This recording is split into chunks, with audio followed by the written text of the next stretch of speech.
Au sommaire du journal, le processus de paix en Casamance. À quel médiateur se fier en vue des futures négociations entre l'État et le MFDC? À suivre l'analyse de notre correspondant à Ziguinchor ainsi que la réaction d'un des spécialistes de la question parmi les plus connus.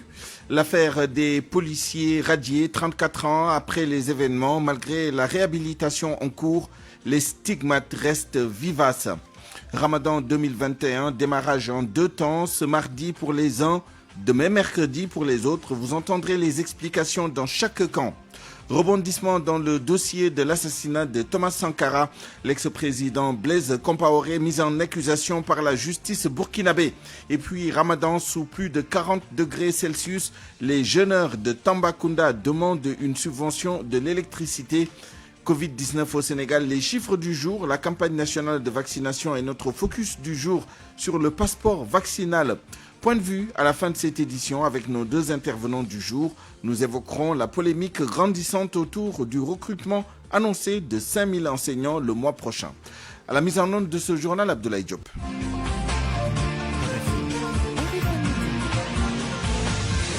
Souleymane Niang.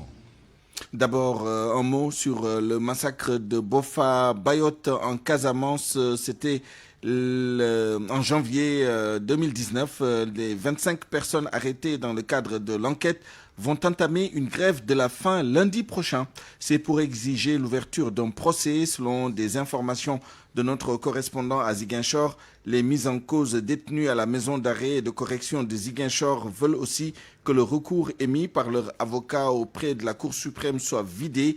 Pour rappel, 14 jeunes avaient été tués donc dans la forêt de Bofa par des individus armés. C'était plutôt en janvier 2018.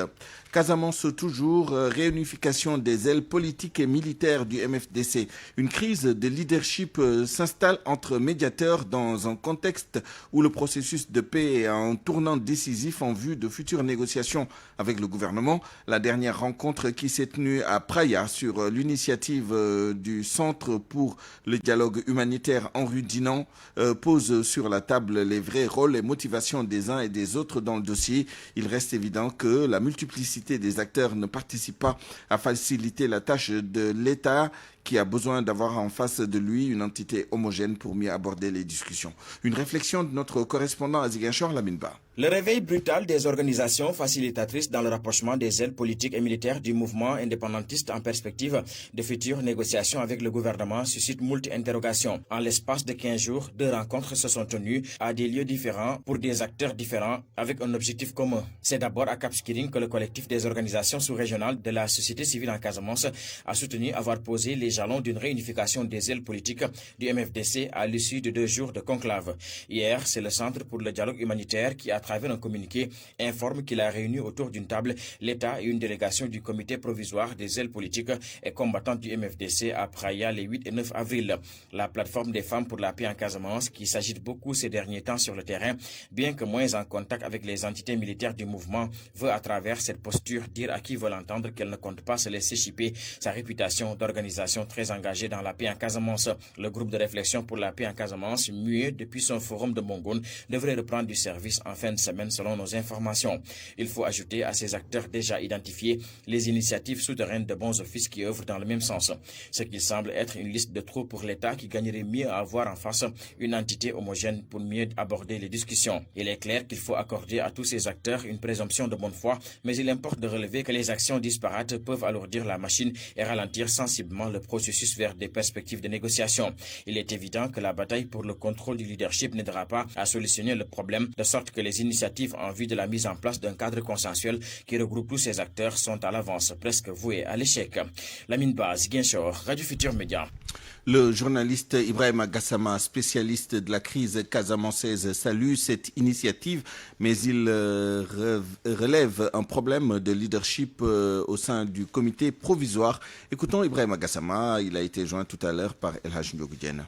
Aucun acte posé dans le cadre de la recherche de la paix en Casamance ne sera de trop pourvu que ça nous mène à atteindre les objectifs, c'est-à-dire que les 2 protagonistes, l'État et le MFDC, soit autour d'une table, parce que toutes les guerres finissent autour d'une table. Or, ce qu'on a constaté pour le déplorer, il y a assez de désordre, excusez-moi du terme, dans le processus de recherche et de résolution de la crise en Casamance, autant au sein de la société civile qu'au sein des ailes politiques et militaires du MFDC.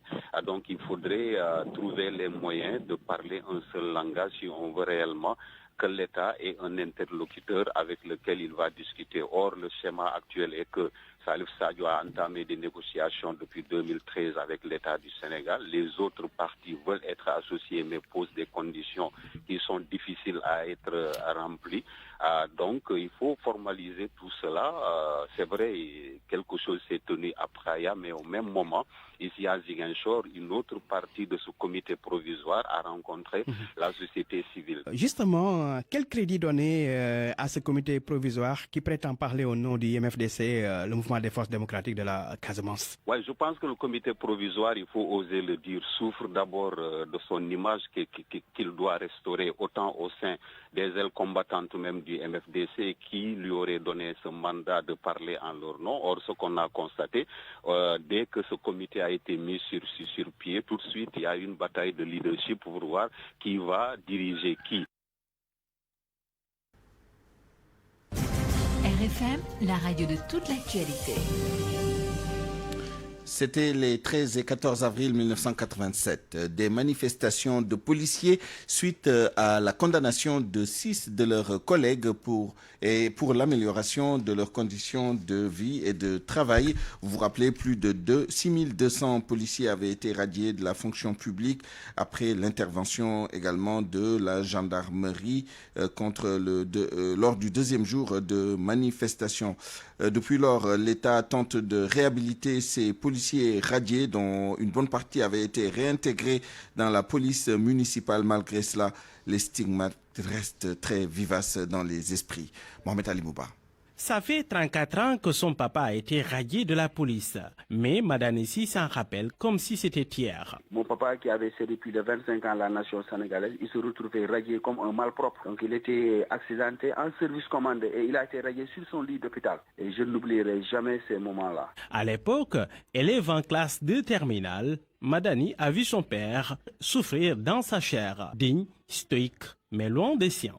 Ça a créé beaucoup de problèmes puisque déjà mon père, heureusement que ses enfants, sa famille, tout le monde l'a soutenu, mais par contre il y a d'autres. La famille, la maison ne désemplissait pas, mais avec la radiation, mais on l'a abandonné. Beaucoup de personnes, beaucoup de ses amis l'ont abandonné. Il n'avait que ses enfants.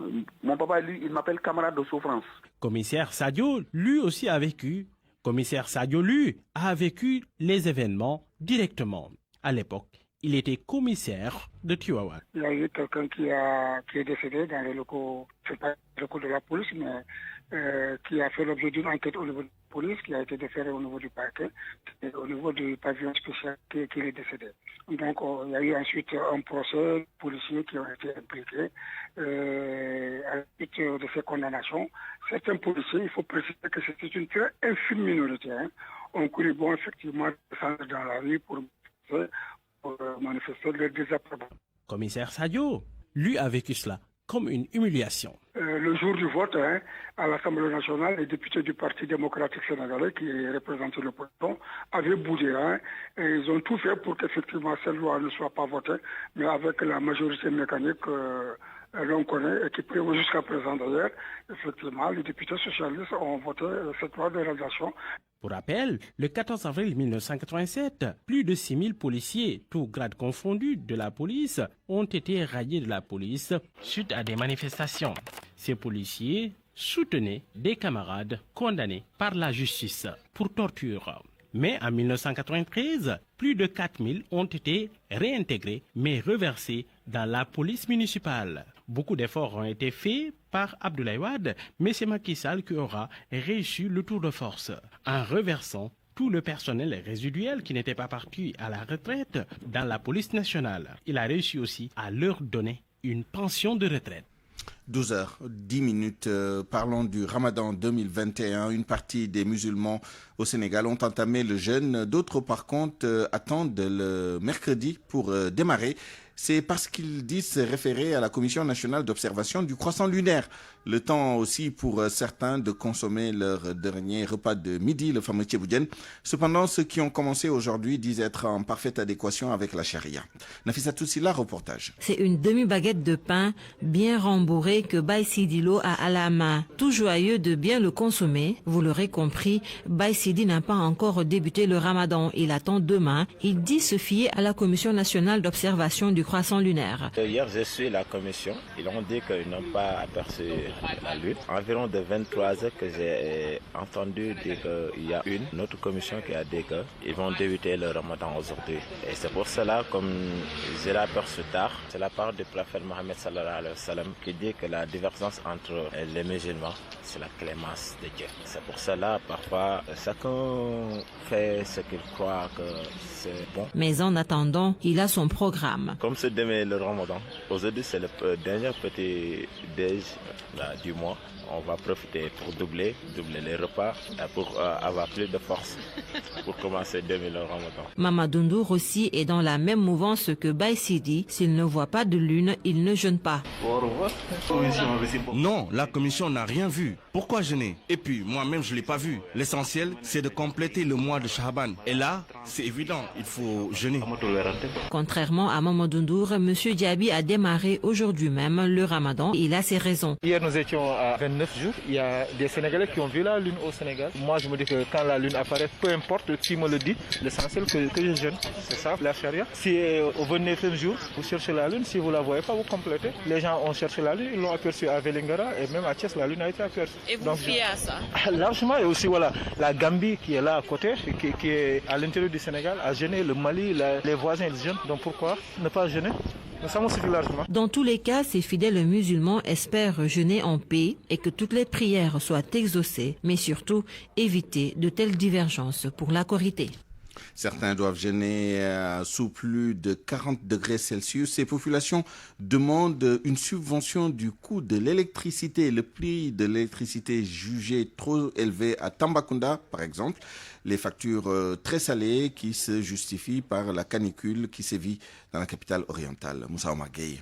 Avec la forte canicule qui sévit à Tambacounda, subventionner le coût de l'électricité ou promouvoir l'énergie alternative, le solaire, serait la meilleure formule. Du moins, c'est l'avis d'Amadou Diallo et Adja Rabi Sissé. À l'État, durant cette période, comment faire, surtout de cette région, de pouvoir supporter ce salaire. Pourquoi pas même, par rapport à les clim et autres ventilos, pourquoi pas subventionner, puisse en avoir, puisque franchement, durant cette période, si vous n'avez pas de clim quand même, encore moins un ventilo, ce sera très difficile. Doléance, on peut dire, puisque aujourd'hui on ne peut pas comprendre avec cette chaleur, mais avec aussi le soleil qu'on a à Tamba, qu'on ne puisse pas en tirer bénéfice. Il est temps que l'État puisse faire des efforts dans ce domaine, utiliser ce soleil. Si vous avez une clim et que vous avez le solaire à côté, là je pense que c'est moins coûteux. Tamba fait extrêmement chaud. Du 44 et du 45, c'est extrêmement. Nous les personnes du 3 ans, je ne parle pas des jeunes comme vous, hein. Les gens qui ont les moyens ont des climatiseurs. Nous qui sommes des Sénégalais lambda, peut-être qu'on a des ventilos. Mais les ventilateurs au niveau même à chaque instant que tu allumes ton ventilateur, vraiment on dirait que c'est de l'air trop chaud qui dégage. Comme on ne peut pas boire beaucoup d'eau parce que c'est le carême, on n'a qu'à rester sur place. Réduire les déplacements sous le chaud soleil de Tambacounda et augmenter la consommation de l'eau après la rupture serait un atout. À Tambacounda, le mois béni de Ramadan est une période de traite pour les revendeurs de morceaux de glace et les réparateurs du froid, comprenez climatiseurs, ventilateurs et congélateurs. Moussa Omar Gueye, Tambacounda, Radio Futur Média. RFM, fréquente modulation 94.0, la radio en puissance. Venons-en maintenant au point du jour sur l'évolution de l'épidémie de Covid-19. 30 cas positifs sur 999 tests effectués. Il y a 13 cas contacts et 17 cas de transmission communautaire, dont 12 à Dakar et 5 dans d'autres régions. 26 patients ont été déclarés guéris, mais il y a eu 2 décès. 14 cas graves sont actuellement pris en charge dans les centres de traitement. Covid-19, la campagne de vaccination contre le SARS-CoV-2, la plateforme digitale du ministère de la Santé a enregistré plus de 210 000 inscriptions et 80% ont déjà reçu au moins une dose. Aujourd'hui, le nouvel objectif de la cellule de coordination de la santé digitale du ministère de la Santé, c'est de délivrer un grand nombre des QR codes pour la confection de passeports sanitaires numériques. À Wambaye.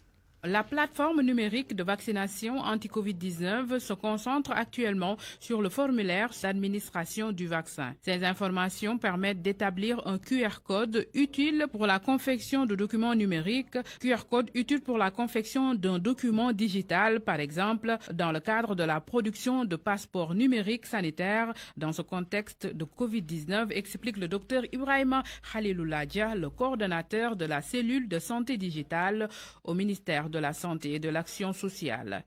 C'est un formulaire qui est renseigné directement par l'agent de santé, donc lors de la vaccination. Il retrace les doses prises, les dates de prise de ces doses-là. C'est un formulaire qui est extrêmement important parce que c'est lui qui va nous permettre de délivrer un QR code. Un QR code, c'est un code alphanumérique qui vous identifie. C'est un code également qui peut en tout cas montrer les traces des doses reçues, les dates de votre âge, etc. Donc c'est un code qui est en train de devenir un passeport sanitaire numérique. Les pays sont en train de s'organiser pour pouvoir relancer leur économie, il leur faut un outil comme ça. Donc les gens seront obligés d'avoir des QR codes pour avoir plus facilement le visa. Dans la phase test, plus de 70 QR codes ont été élaborés et l'objectif, produire un grand nombre pour permettre aux Sénégalais déjà vaccinés d'en disposer en cas de besoin, selon le docteur Dia. Et nous avons commencé à le délivrer au Sénégal. Nous avons déjà délivré 70 à peu près QR codes dans une phase test pour montrer un peu le système. Maintenant, nous travaillons à ce que toutes les personnes vaccinées puissent également en disposer parce que c'est leur droit de disposer de ce QR code qui permet en tout cas de prouver la prise de vos doses. La plateforme numérique de vaccination anti-Covid-19 a déjà enregistré plus de 210 000 inscriptions, mais aujourd'hui, elle est beaucoup plus attendue sur la confection de documents numériques. Évoquons maintenant le programme d'urgence pour l'insertion et l'emploi des jeunes avec un budget estimé à 450 milliards de francs CFA sur 3 ans, dont 150 milliards pour l'année 2021. Les 80 milliards alloués au recrutement de 65 000 jeunes sur l'ensemble du territoire dès le mois de mai. Des grandes annonces faites par le chef de l'État pour trouver une solution au problème de l'emploi des jeunes. Cependant, l'Association nationale des handicapés diplômés du Sénégal alerte pour une énième fois. Son président affirme que les personnes diplômées à mobilité réduite doivent avoir un quota dans ces financements annoncés en grande pompe.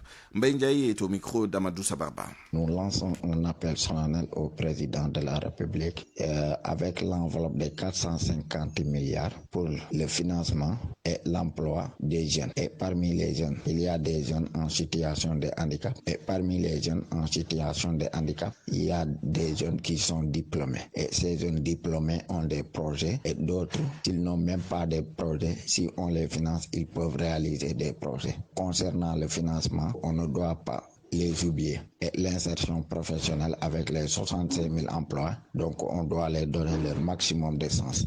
Et surtout avec les 5 000 enseignants qui seront recrutés et d'autres aussi peuvent être même recrutés comme des surveillants, ceux qui ne sont pas aptes à enseigner. Nous souhaitons vraiment avoir satisfait de ces projets que le président de la République déclenché.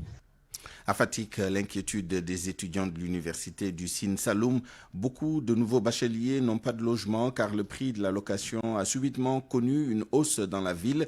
Le collectif des étudiants de l'université du Sine Saloum, nouvellement créé, a tenu une réunion hier pour alerter les autorités. Aminata Goudjabi. À peine arrivés sur le campus de Fatick de l'université du Sine Saloum, les problèmes commencent pour les nouveaux bacheliers. La plupart d'entre eux ont des difficultés pour se loger. Ils sont 446 et juste une centaine seront codifiés. Et depuis quelques années, le prix de la location a grimpé à Fatick selon les étudiants. Mohamed Kamara est le président de l'amicale. Même avec les différentes générations qu'on a eu à l'USN, donc c'est le problème qu'on a eu. Il y a donc l'inflation des prix des logements, donc qui fait que des logements avoisinent les prix de 150 à 200 000 francs donc par mois. L'appartement maintenant, bon, pour des étudiants c'est un peu difficile. Pour la première année déjà, beaucoup n'ont pas de bourse. Des étudiants ressortissants de différentes régions se sont constitués en collectif pour essayer de trouver une solution à ce problème qui commence déjà à perturber leurs conditions d'études. On essaie de voir comment essayer de faire. Il n'y a que 35% des étudiants qui sont logés par le campus social. Maintenant, les autres étudiants sont logés donc par les amicales ressortissantes. Donc ces étudiants-là ont d'énormes difficultés parce que c'est eux qui sont en train de chercher des logements ou mettre donc ces nouveaux bacheliers-là.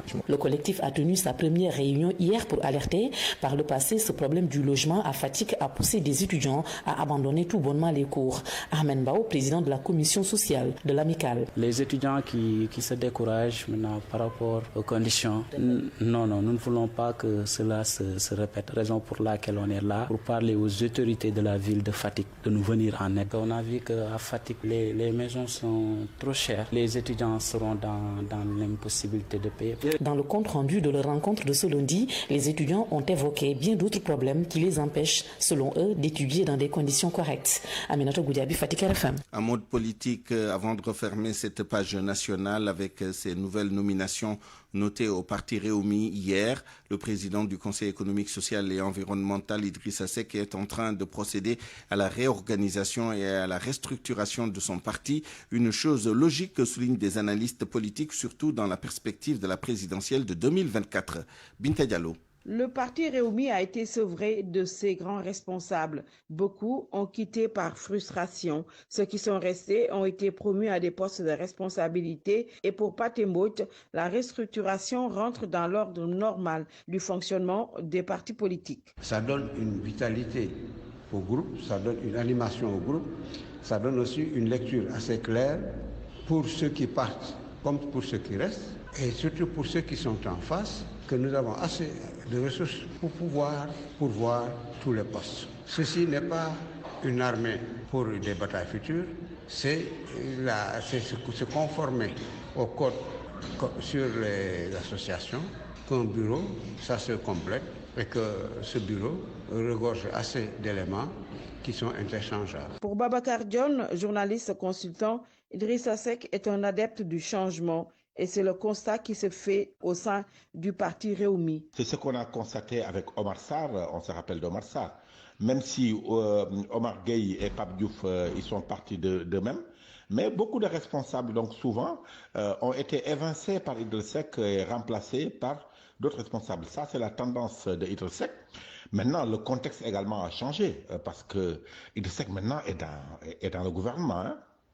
Et il est dans la majorité qu'il avait quittée depuis 2004.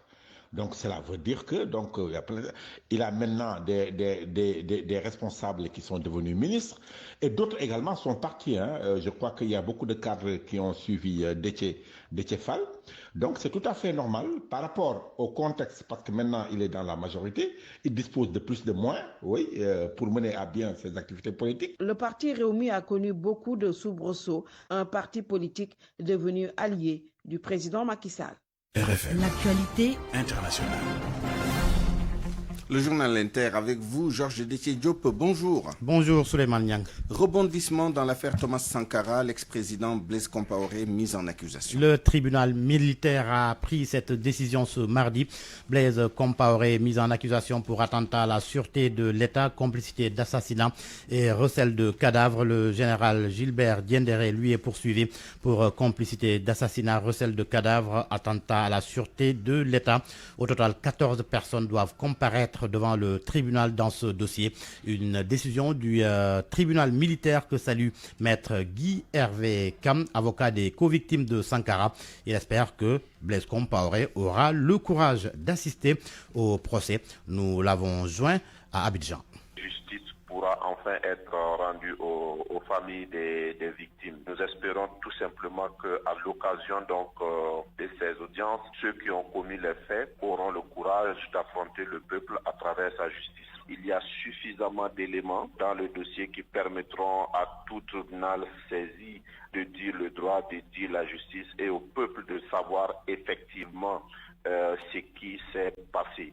Ce qui aurait été bien, effectivement, c'est que toutes les personnes qui sont encore en vie puissent comparaître.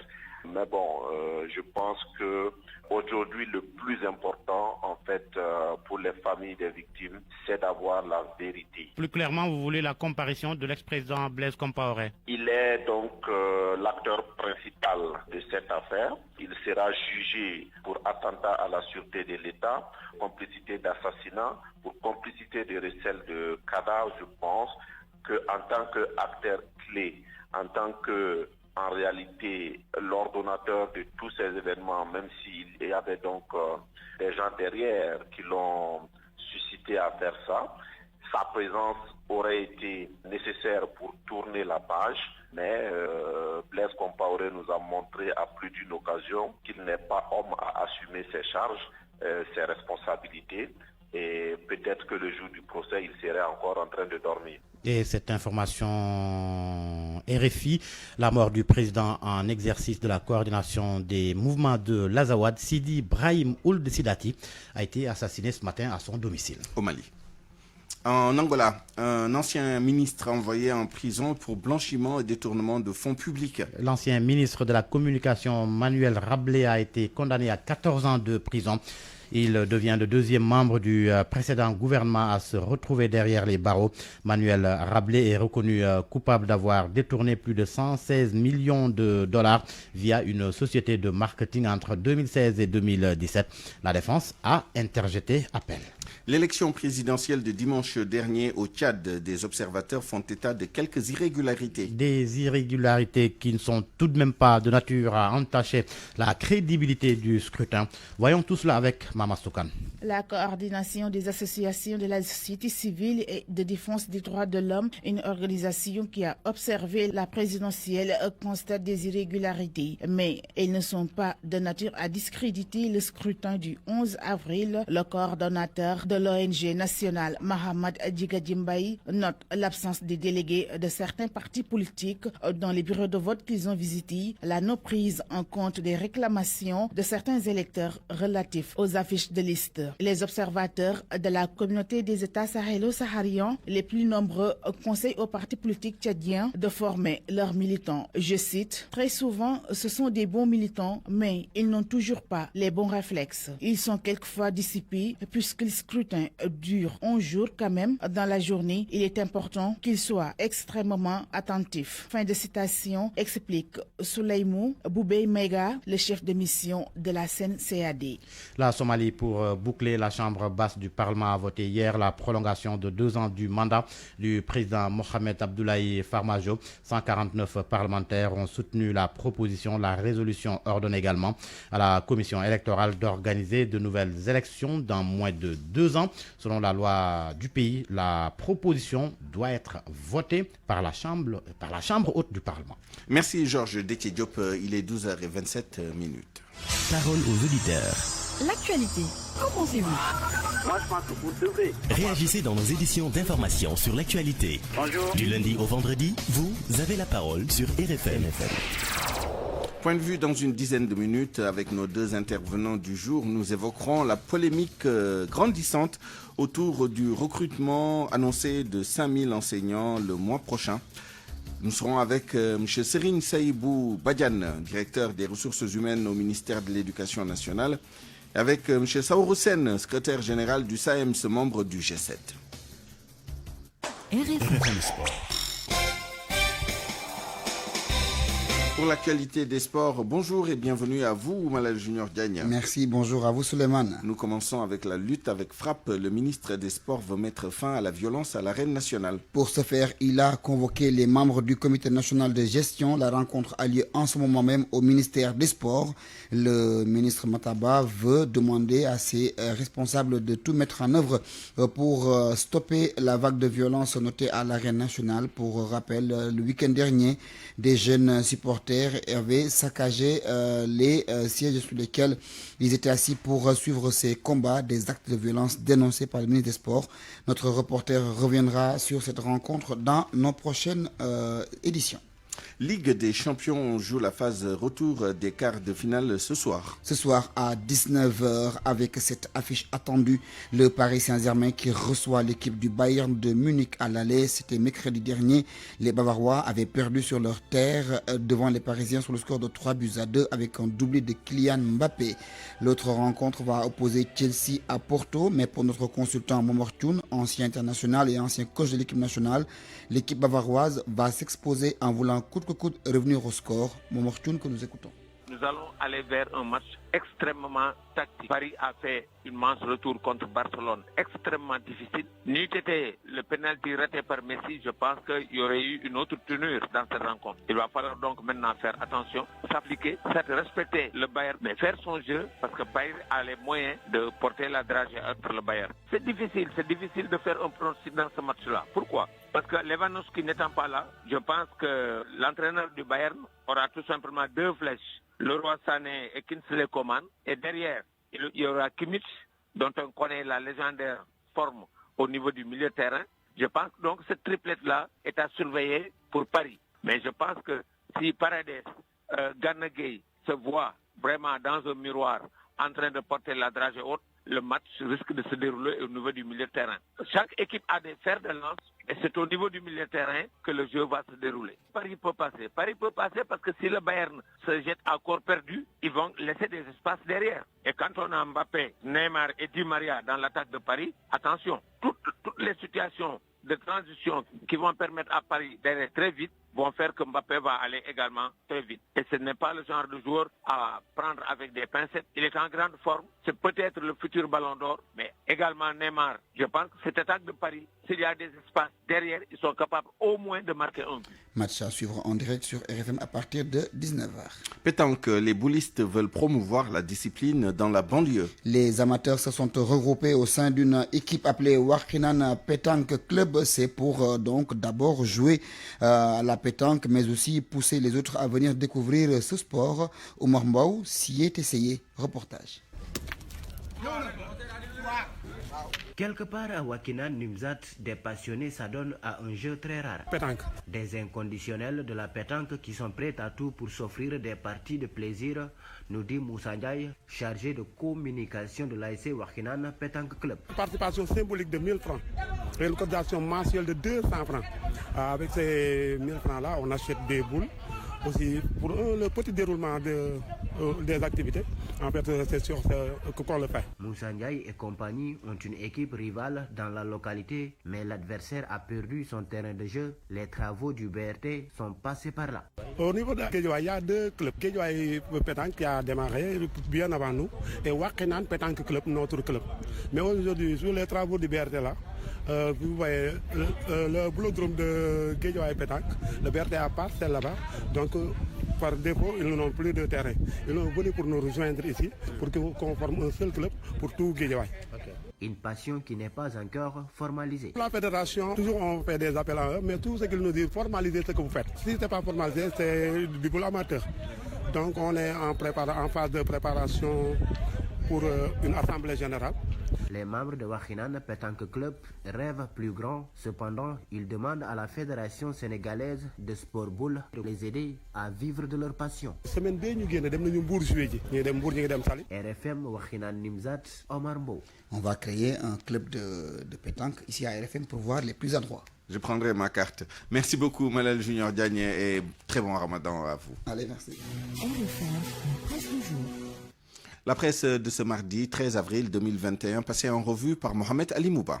Bonjour. Ramadan, démarrage dans la division. En cours de lune, Bûcheron Sud Quotidien, la coordination des musulmans du Sénégal entame aujourd'hui même le jeûne. La CONACOC, la Commission nationale de concertation sur le croissant lunaire, demain écrit Vox Populi, rien de nouveau, rien de spécial sous nos cieux, relève le commentateur du journal. Ce qui aurait été une prouesse, c'est que les Sénégalais entament le jeûne à l'unisson. En effet, pour Sucré Salé du quotidien, c'est parce que nous sommes trop purs pour entamer le jeûne en même temps que tous les mécréants du monde. Non, nous commencerons demain seul au monde, l'exception sénégalaise confirmée. Dommage donc que notre singularité ne nous ait pas à ce jour permis de développer notre pays, regrette dégoûté mon confrère. La politique et les locales, ça va à 100 à l'heure, les locales avant l'heure, relativise le journal LAS, avec la remobilisation des troupes, les installations de comités de quartier, c'est l'heure des meetings d'or marteau pour endormir Macky Sall, énonce textuellement le journal Le Témoin qui se fond d'un commentaire et d'une analyse tout aussi défavorable au pouvoir en place. Et à Rufisque, qu'une guerre se prépare, bataille de leadership entre Ismaël Madior Fall, Ndiagne Diop et Oumar Gueye. Ces derniers, constate le journal, lors de son assemblée générale de remobilisation, n'a pas invité ses deux autres camarades de Benno Bokk Yakaar et ça fait râler. L'opposition et le pouvoir, toujours l'impossible consensus autour de la date des locales. Majorité et minorité croyaient pouvoir s'entendre. Eh bien, hier soir, ça n'a pas été le cas. La rencontre d'hier n'a fait que creuser davantage le fossé entre les deux camps. Une rencontre de la dernière chance prévue ce jeudi. Le journal finit alors par dire que jeudi, c'est la DER. Qu'est-ce qui se cache derrière le durcissement du discours de l'ancien maire de Dakar, réputé calme et pondéré? Qu'est-ce qui lui a fait changer de nature? Le journal Les Échos, qui s'interroge ce matin, constate que Khalifa veut se repositionner dans l'échiquier politique. Leader emblématique de Dakar, il cherche à reprendre sa place dans l'opposition, place de premier choix qui lui revenait de droit avant ses déboires avec la justice.